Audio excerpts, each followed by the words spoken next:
Welcome back to the shop. So today I have to replace the knives on this joiner.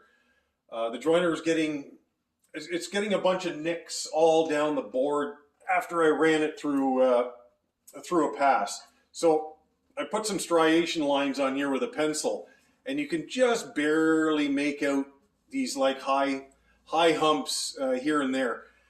To be quite honest, I think most of this came because I ran spruce through this thing, and spruce knots are bad. Like they're almost like cutting through rock sometimes when they get super hard.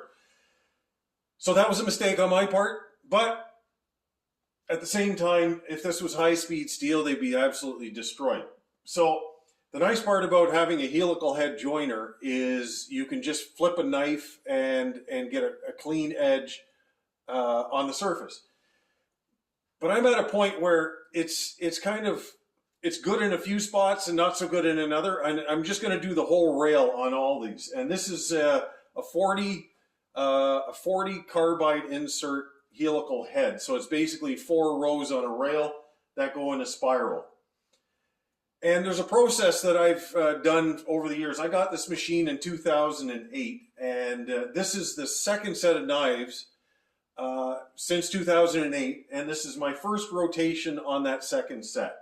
So the last time I did it, I think it was about 3 years ago, and I like to do it just all in one shot, just get it over and done with, and this way I don't have to go and individually change one around. I'm just going to do them all. And that way, I just don't have to think about it anymore. Yeah, if I do happen to get let's say a nick in it from a staple or a screw, yeah, I'll turn that one. But on the whole, I want to do the whole rail at one time and just get a complete flat surface. Now, there's a little process on how to do this to make sure that you get everything clean and that you don't strip out these screws. So the first thing I like to do is I just blow out every one of these screw holes, okay? And I make sure that they're dead perfect clean, like that. And that is going to be the first procedure. I just blow it all out and get all the dust off of it, and then I'm going to start popping these things loose. I'll just show you up at a close-up of what this actually looks like. Okay, so now that that's blown out, I want to get my Torx bit in here. This is a Torx 20 that's in here, and I like this Bosch drill because it's actually a lousy impactor, but it's great for this because it doesn't have a ton of torque, and it's able to just get enough to pop the screw loose without actually stripping it. Okay, and I just burp it a little bit, and now I can pull it out. But as you can see, there's a bunch of gum that sticks to the edges, and that's what I want to make sure I get cleaned off.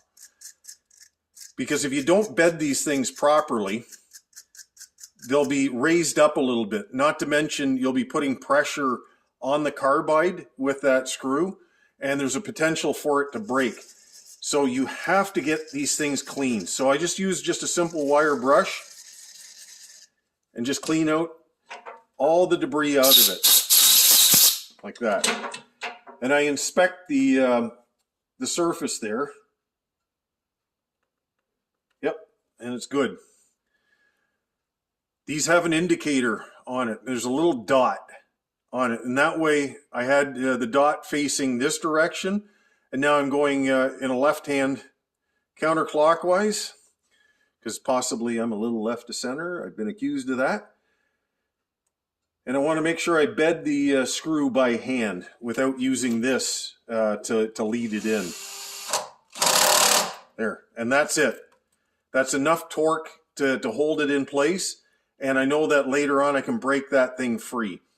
But that's basically it. You just got to make sure that this thing is bedded neatly down here, that there's no gum in behind there, and then you're able to do the rotation on it.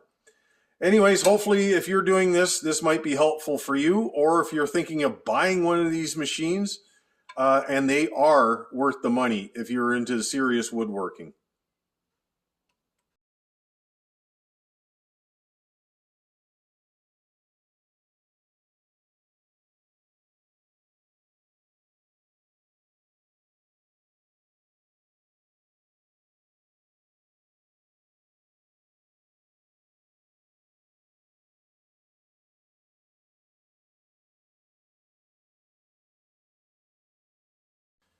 That's good. Okay.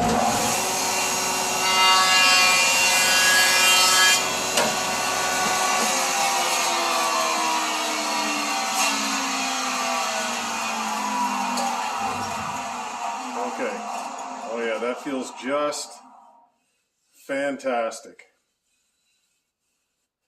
There we go. All done.